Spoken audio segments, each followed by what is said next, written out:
So thank you everyone for joining Ashlie, Chelsea, and Aminkeng's end of year presentation. She's going to do an overview of her junior year. We do ask that you allow the staff and the faculty in the room to ask any questions or offer any commentary at the end of her presentation, and then we'll open it up for everyone else to do the same. So with that, AC, the floor is yours. Thank you, Fernando. Good afternoon, everyone. Thank you so much for coming. My name is Ashlie Aminkeng. I'm a current third-year top scholar student here at UTSA, pursuing a bachelor's degree in biochemistry, hoping to matriculate to medical school once I graduate. And thank you for listening to my end-of-year presentation. Okay, this is me again. As you heard, my name is Ashlie Aminkeng. Everyone calls me by Ashlie or AC. I'm very excited to share a bit about what I did my junior year. The top scholar has three pillars that we focus on: knowledge, leadership, and service. So the first pillar I want to talk about what I did this junior year is knowledge. So there were three things I had the pleasure of doing. Recently, I completed my independent study. It was at the Long School of Medicine under Dr. Argo Pruitt. I've been in her research lab since I was a senior in high school. Dr. Pruitt has truly inspired me. What we do there is prenatal and maternal medicine. I've done a lot of projects for when it comes to preterm birth, lactation, combining your neuroscience. This has really helped me see and connect healthcare disparities and maternal health. Women's health is something that I've been very passionate about since high school. It actually is what's inspired me to go towards health disparities for sociology once I entered college, which I'm going to talk about later in my service leadership opportunities. So this semester, actually, I spent my Tuesdays, Thursdays, and Fridays. I spent about 15 hours each week at Long School of Medicine in her lab. And specifically, I did the research on the role of oxytocin receptors in terms of giving lactation-induced maternal benefits for women. For cardiovascular health, it's the #1 killer for women in this country. But despite that disparity, we don't look at sex-specific processes for women. And something in our lab that we've been working on for many years is lactation, because during lactation, you produce more oxytocin levels, and we want to see, can that have a correlation to reducing maternal cardiovascular health risk? So I presented that research actually this Tuesday at the undergraduate research showcase. It was really cool seeing so many people with different research backgrounds and just across the whole entire university, seeing just basically the diversity of people who are interested in research and their scientific curiosity was just so inspiring. Something else I did last semester actually was chemical communications with Dr. Aguilar, who's in the room. Chemical communications was really inspiring because throughout my whole entire years as an undergraduate in biochemistry, I learned about the science of chemistry. I'm applying into my environment. But in this class, it taught us the importance of communication. Whether you're going to want to become a scientist, a healthcare professional, or any career path, communication is just as important. Having that knowledge, you need to share the knowledge in order to impact your community. And Dr. Aguilar's class really taught that to me. We did 3-minute thesis, which was very intimidating. We did interviews, we did a poster presentation, we did a proposal. So my topic for the whole entire semester was about saponification. I was specifically seeing that we could use saponification to treat lupus. So lupus, for current medications for lupus, it has over 50 to 75% of patients don't get upkeep their medications. It causes steroid withdrawal and many other symptoms, so it becomes uncomfortable and unbearable for patients. And that is let alone the cost of medications and access to medications. So I'm very passionate about making soap, which I will explain later on. But I wanted to see that we can embed nanoparticles into the soap, specifically immunosuppressants that we already use for lupus treatment. It has helped, one, make it more accessible, like you can buy at HEB, and two, help us increase the patient adherence rates to the medication and bring us one step closer to helping people suffering from lupus. Then lastly, something again I did last semester, it was the honors sex gender representation class with Professor Glover. This is my second class I've taken for. I actually had her, she was my first class my freshman year. It was upper division class. It was about monstrous medicine. So it was a very intimidating class about medical history. I was very nervous because I was the only freshman in class. Everyone else was either junior or senior. But I truly fell in love with the class. I truly fell in love with talking about medicine. And honestly, it shaped how I wanted to be a physician afterwards and truly inspired me. So when I had the opportunity to take her class for representation, I really grabbed onto it. So in that class, I did a zine project. So the project throughout the whole entire year, we did do some sort of introspection. So for me, I did slices of H&M. I'm Cameroonian. H&M is my middle name. It means God-fearing in our language. So I did slices of myself, seeing my Cameroonian American identity as a Cameroonian American first generation woman, to see how that connects my interest in medicine, healthcare, and just being a child in this country. So here are some pictures. I've actually included 2 pictures for my zine project. This was one of the first pieces that I did. It was about U.S. culture and introspection, being a Black woman in this culture, seeing what they say yes and what's no. It was a really cool project, seeing the stereotypes in our country and seeing how have I conformed those stereotypes, how have I pushed back. Something else I did at the top right here was I called it the H&M journal. And it was really fun playing with this because I really wanted to make it like a newspaper. So when I finished it, it was really, really cool. That was basically the summary of how I finished the zine project.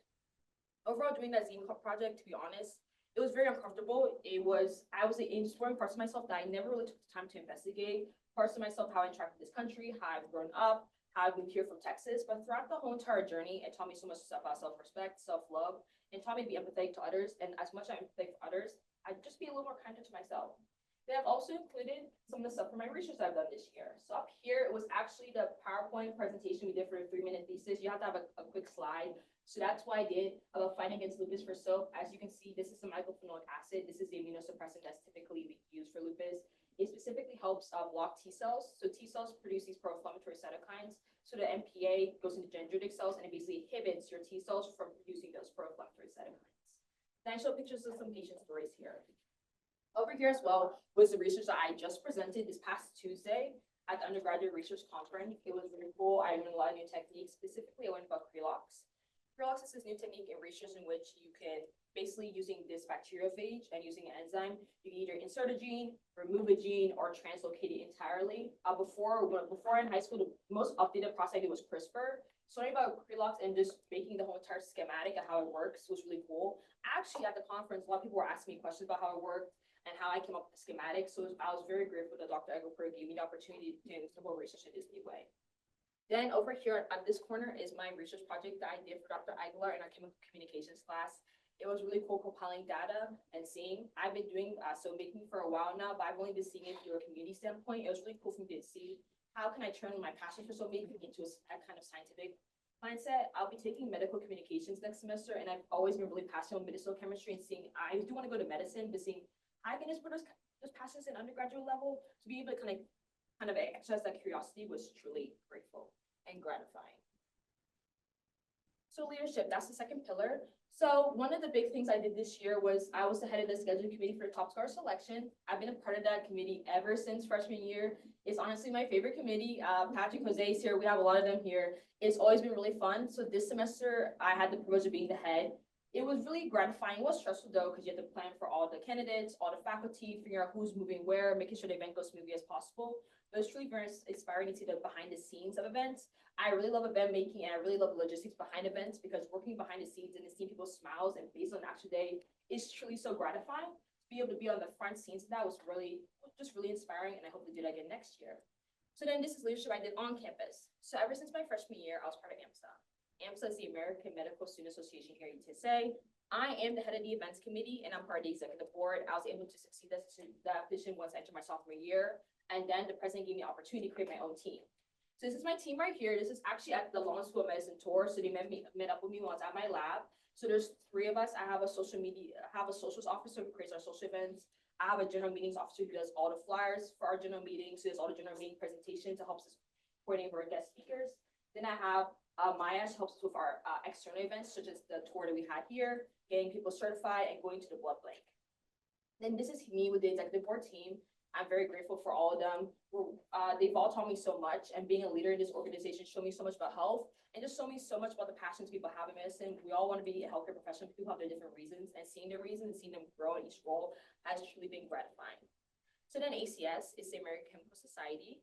Last semester I was a media officer, but then in the summer I was succeeded to become the public relations officer. So I'm the head of the social medias team. So it was really gratifying to be able to manage behind the scenes of ACS, making sure that posters were up on campus, making sure that people posted the flyers on our GroupMe's and our social media platform. Just seeing the faces when people took pictures and seeing the behind the scenes of that work was just truly inspiring. So then service. So these are 3 service events that I've been truly passionate about. One is Educate and Excel Academy. I've been a mentor at NIC Rudder Middle School. The Educate and Excel Academy is a volunteer organization it's a nonprofit actually for UTSA students. We connect with students at Rudder Middle School. Rudder Middle School in specifically in San Antonio has one of the highest number of immigrant students. So my mentee is Afghanistan. I've had her since she was 6th grade. She's actually graduating. So I've been with her ever since I started college. I started her when I was my freshman year. And truly, she's been inspiring. She's taught me so much about her culture, so much about friendships. And actually, one of my hobbies is crocheting. And it's because of her Top Scholar program that I picked it up. Every time I would go to her school, we would start crocheting together. We would watch K-drama. She'll tell you so much about her culture. She'll give me food during Ramadan. We just celebrated recently. During the lab, I actually go off and see her. So it's just been truly so much seeing her. I really love working with you. So being able to connect with her so much has just been so gratifying. It is bittersweet that she's leaving and she's going to be graduating and she's going to go to Marshall High School. But seeing her growth, seeing how before she wasn't confident seeing herself in any science roles and any classes in school. We started having conversations like, again, build up her vocabulary so she knows like a bit more complex English words. Maybe do math problems together in between crocheting so she can catch up with her classmates. Or she tells me stories about her family and how she's the eldest child, she has to take care of people at home. Or maybe like doing crocheting and then she tells me why she's interested in medicine and can I do that someday? I connected resources has truly been gratifying and showed me that I want to be a pillar for people, not only in my undergraduate career and on campus, but people across our local San Antonio. Then second one is ICR. ICR is the Institute of Health Disparities Research. It was actually thanks to Christy when I was a freshman who connected me to it when I first joined Top Scholar. Like I said, it's because Dr. Cruz's lab, I became interested in health disparities. But when I entered Top Scholar, because we have so much plethora of opportunities, I want to see how can I get that experience, not only clinically, but sociologically. So she told me to contact the ICR, and I did, and they connected me to this project, Preventing Adolescent Alcohol and Substance Abuse. So we work at Tafoya Middle School downtown. It is actually the most underserved middle school we have in the San Antonio downtown community. And I'm the director of their health club. So the health club is a really fun project that we do for Tafoya medical students. It's once a month in the morning, so I drive down there. It's about 20 minutes. We start at around 7:30 and then we go to 8 a.m. So we do a healthcare topic. It's really cool because the students have agency. They pick the healthcare topics for me and I teach them, and just being able to work with those kids at 20 to 30 each time being in a classroom has been so gratifying. They're just so energetic and exciting, and there's just so many stories you can hear with children. So you're never bored, trust me. Then the last one is SASSY. So I'm going to explain it a bit more by Sustainable Arts and Civic Society and You. This program actually was inspired by my study abroad opportunity I took right before my sophomore year. It was fully funded by the Top Scholar program. It was for the Honors Essential and Sustainable Living course in Costa Rica. And one of the things we learned about was how to make soap. So this year I succeeded to become the president. I've always been a co-founder, but I became the president of the role to see from the vice president. And I've tried to bring a lot of new changes to the organization. So I want to talk a bit more about ICR. So like I said, ICR, I've been teaching the students for the Tafoya Health Club in the director. So my goal when I succeeded this role and I wanted to build the healthcare club as a student researcher was that equipping students with healthcare toolbox. At the FOIA, we have many young children who are interested in healthcare, interested in science in general, but don't necessarily have the means to it. And the way it's active in class, giving them mental health opportunities, it's really hard for teachers to kind of inspire and kind of motivate that curiosity. That's where the healthcare started. And I try to just make them agency. So every month when I come there, the students pick the topics that they want to learn. We've talked about dental care, we've talked about teeth, what are stomach growls, any curiosity. Children are very curious, so any simple question to do, I do my research, I answer it. We actually brought in a teacher who suffered from diabetes. So she brought her story, she shared it with them. And they asked us so many questions that what's the difference between that diabetes type 1 and 2? Like, how do you go by diabetes and still go to school every day? Is it debilitating? What do you eat? So many questions that they never got answers for in their own community. And sometimes when we're talking, they'll say, oh, Miss AC, I did that at home. Or Miss AC, my parents can get the medication for that. What can I do? So you can have these tiny skills that they can bring to your own community in the best way possible has truly been so inspiring. This is the topic that I had just done with them last semester. It was about the immune system. So during it, it's a lot of information. It's only about 30 minutes. So I try to chunk it down. Kids like visuals. So I put like little chibi pictures of me. They will laugh at it. And I honestly, as long as they smile and laugh, I knew I did something right. So they truly loved it. I actually brought soap from SASSY to donate from them. Something else I did throughout the opportunity was on the advisory board. So for PASA, our team, we worked with the San Antonio Metro Health District, we worked with the principals and teachers, and we worked with professors at COLFA and HCAP to make an advisory board. So every month we'll all meet up on Zoom. We'll look at the data that our team's doing through our Too Good for Drugs program to eliminate the alcohol abuse in school. We'll look at any preventions. How can I implement these goals in our health club? What can we do as the next steps? Last semester, our grant ended, so we're no longer at the school for my upcoming senior year. But we looked at, okay, since we're leaving the school, what implements can we help them in their school system, integrate maybe in recess, after school programs that can best help the students. So we've implemented some really cool programs during research. We now have parent nights where they can learn about mental health topics and healthcare topics too, and give them research that are manageable for their parents despite their lifestyle. So it's truly been very gratifying. So then SASSY. So SASSY is, this semester I was stepping into the role of president. So like I said, SASSY, Sustainable Arts and also Exciting You. It's a very long name, so we just say it's SASSY. So there are 3 big things that I had done as president. So first is the Career Ready Roadrunner series. I'm truly grateful for this opportunity. Last semester, I presented the ELF for SASSY. I won 2nd place in service. While I was at the ELF, the Career Roadrunner Writing series actually reached out to me. They're run by the Vice Provost office. And they asked me if I wanted to share my story to UTSA Community Awards for SASSY. So they filmed me there. This semester I worked with them, so I had a private interview. We planned, and they actually came on February 25th to our SASSY filmmaking session. It was a collaboration with the Feeding Future Society and Whataburger Resource Center, which I'm gonna share in my upcoming pictures. We actually made soaps for them to help them because they help students suffering from food insecurity and resource insecurity on campus. I know many of us know about it. So we made soaps, actually 100 soaps for them to stock in their schools. I just stocked the soaps in their morning. But they filmed us there, and it was really exciting to share my story and share how I really love combining scientific curiosity in my lab and in my classes as a biochemistry student with students in SASE. Something else I did for our SASE was the eco market. So this was where there was 5 organizations. So I helped with the OSHA, which is the Ocean Science Association, run this market. So it was an event that we had all the sustainability and environmentally based groups on campus sell goods and connect with students. SASE made over $100 during these events, selling soaps and connecting with students and faculty. So it was very gratifying. We finally launched like a website for our org to connect with people. It was done by our liaison, Leslie Bryce. Thank you for that. To connect with students and other people across our platforms. And here finally is the post that I actually presented at the ELF, and I connected with so many different students. It was just truly so gratifying. So SASE, we started this last spring, and now this is the next spring. So we made this year alone, we made over 500 soaps, and we have saved over 228 gallons of oil. So for SASE, how we do is that we use cooking oil to make our soaps. So we get them once a month from Singapore too. It's about 38 gallons. We get it from them, so instead of dumping into landfills, we turn it into soap. So it was a saponification process. Actually, when I was at OChem 2, we finally covered it with Dr. Aguilar. I was so excited because I knew how to make soap, but I'm actually seeing the mechanism and how it actually works. So it was very cool. That's what we actually do. It's very gratifying. So after SASE sessions, we're in the SCB. I've been very grateful. Chemistry department always lend us a lab. So students come in. Actually, majority of our members are non-STEM based. I've had people who are philosophy, psychology. I actually met somebody who was a social worker too. So we've met people with so many different backgrounds. And it's truly taught me how to communicate my passion to people that may not have the same passion as you, and inspire people to have the same drive as you. So as we're making soap, I remember our first year, I'll explain how to do the process, and they look at me and say, AC, I have no idea what you just said. So it taught me how to take a step back and how to explain to chemistry people so that one, they feel approachable to do it, because any EOYs can be corrosive if we're not using it carefully. So one, how can we do this in a way that's safe? And two, how can we do this in a way that's approachable so they always come back? It's truly been so gratifying because we have a lot of members consistently. Honestly, at some point, I give them the oil, I give them their mica powder, give them all their additives, I give it to them, and they say, okay, AC, I got it. And they'll make the soap, they'll pour into the molds, and it's truly see them have autonomy and agency in the work.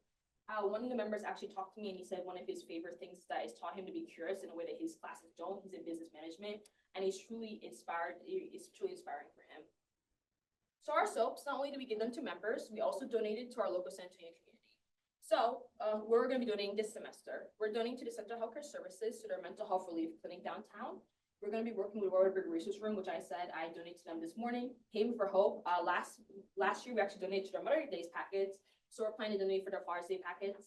And the Corazone's clinic in San Antonio, we donate the soaps too so they can use them. They have clinics on every Sunday and Wednesday. So the soaps go for their showers so that they don't have to stock soaps up for their patients. So here's some pictures from SASE. SASE up here is a picture of me donating the soaps this morning to Whataburger Resource Room. As you can see, it's been truly cool to bring something that I learned from my study bar programs funded by top scholars, something that I've applied in my chemistry career here at UTSA, and give it to people and they have so much autonomy and so much smiles. It's so much fun seeing the different soaps they make, the different curiosities that they make. We have essential oil. It just seeing their excitement, seeing their eyes light up when they make soap, and seeing their excitement to chemistry, a science topic that most people are kind of scared to approach with, has been so gratifying. In my chemistry career, you could say SASE has truly made me fall in love with my degree and how to be a service leader through it. So I have 2 big lessons learned. The one lesson I learned this semester is that leadership is not about doing everything. It's most importantly about doing the right things with care, curiosity, and community in mind. Whether it's SASE, IHCR, my leadership here at UTSA, the classes I've taken, I've learned that everyone has a story to tell. By taking time to listen to stories, we grow a little life every day. The people involved with these organizations taught me so much. The stories that we have, the jokes that we learn, I've learned so much from them. I've gained so much jokes from them. We've gained so much lifelong friendships that truly been inspiring to me. That leadership is by connecting with people and learning so much from them as much as they learn from you. And also connection through the unexpected. That's the motto I came up with this year for SASE. I wanted SASE to truly focus on leadership and connection, most particularly when I became the president of the organization. My goal for next semester is to drive community connection more forward by doing more of educational events for SASE. We talk about intentional living and sustainability, but we want to have on our website an access page so you can actually learn about those topics. How you learn about eco-consciousness, how can you apply it in your whole entire life. Well, something that we learned from Costa Rica that was truly inspiring to me is that We have people really want to be eco-conscious in this society, but it's not very attainable. It's hard to fit into everyday lifestyle. By making soap is one of the ways that people here in our campus can be a bit more sustainable. Back in some other ways, maybe they go to a farmer's market on the weekend.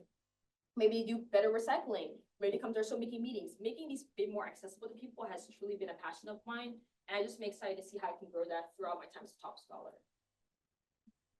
That is it, everyone. But first off, what's next? So obviously Sassy, I'm going to continue making soaps throughout the summer and figure out how to continue growing those ambitions through the summer. Then I'll also be going back to the lab at the Long School of Medicine under Dr. Edgar Pruitt in OBGYN department to continue my research and continue connecting maternal health with health disparities.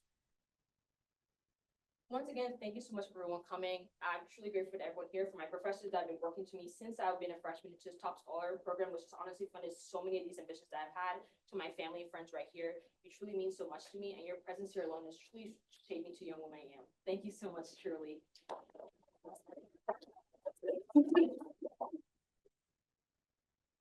Yeah, what a year. I'm so proud of you and I always will be proud of you, everything that you do. I'm super excited to see that you're doing all these things and still juggling, you didn't really talk about it, but the MCAT as well, studying for the MCAT. And so very, very proud of you. Reminder to one, next year you're gonna be a senior, right? Yes. And two, to really think about your legacy and also mentoring the students behind you. There's a lot of people like you right now thinking about the MCAT, thinking about medical school, and make sure that you share your knowledge to them as well, right? It's really important that we pass that on to the next generation or the generation behind us. And so very, very proud of you, very good year, and thank you. Of course, thank you, Fernando. I will echo what he said. So much going on in this presentation and so much intention behind the pursuits that you have devoted your time to. It's great to see. Thank you so much. Well done. Very well done. Thank you, Christy. Good job, and your work on the scheduling committee, thank you. Of course, of course. That's a labor of love. You have so much work that you've done in the course of 1 year, which is incredibly impressive. Thank you. I did find a common theme in most of them that I'm not sure, I hope you realize, I'm not sure if you have realized, is that you are a teacher at heart. Yes. I will. Because when it comes to your work with Sassy, teaching students how to do that, your mentoring of the 6th grader all the way to graduation, I think that is what's going to make you a quality physician, is because there's a huge component about educating your patients, right, and listening. And yeah, that was a common theme across a lot of the different projects that you were talking about. So nice job. Thank you so much, Dr. Aguilar. And I'll have to echo Dr. Aguilar's sentiment that, I frankly was dizzy by the time you were done with your presentation in terms of how much you do in 1 year. It's almost like mind-boggling that how you can squeeze all of this in and still come out of it with a smile on your face. It's pretty impressive. And again, yes, you are a lifetime pedagogue going forward, and this is going to set you up for, and in my class, you were teaching me some things, right? About how you're going to be able to take the leadership and the ability to educate and to teach other people things. You're going to be able to translate that to educate your patients one day, and they're going to be so lucky to have somebody like you that will teach them about their diseases, their conditions, anything that's the problem. They're going to be very lucky to have somebody like you. Thank you so much, Dr. Hernandez. I truly appreciate it.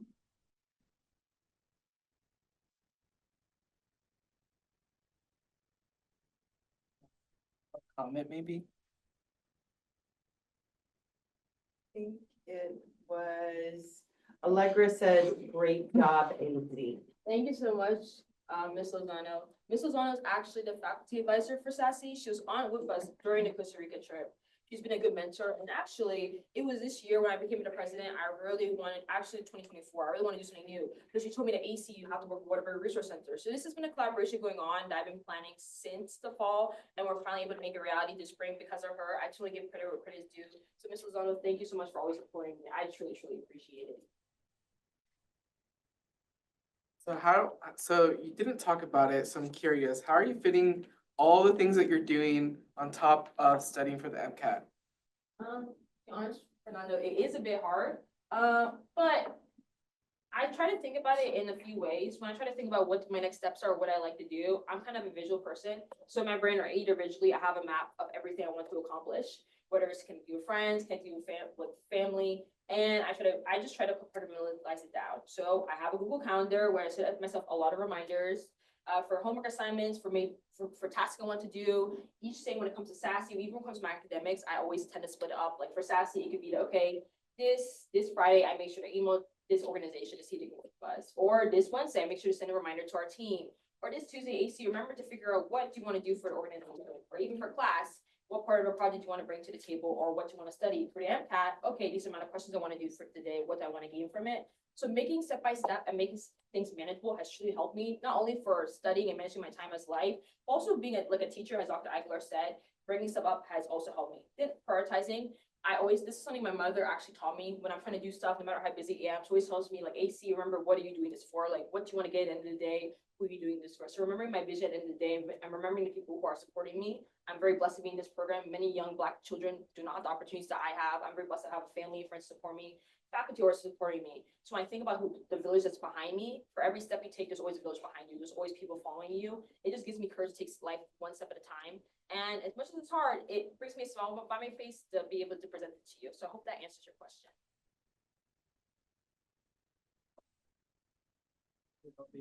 But yeah.